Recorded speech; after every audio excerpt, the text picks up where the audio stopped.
Έλα, Βάγκο. Έλα, Βάγκο. Ρε, πάλι μπήκε. Πάλι μπήκε.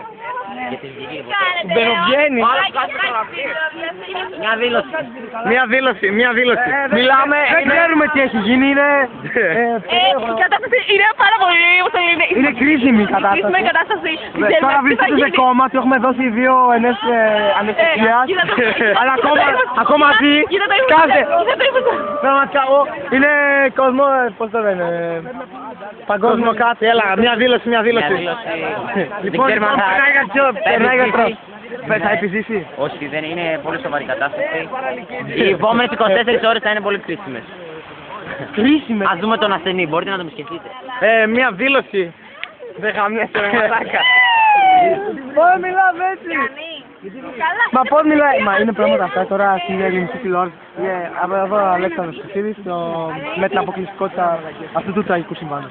Προφανώς κατάσταση που το έχει προκαλέσει ένα ψυχολογικό τραμπάκλο.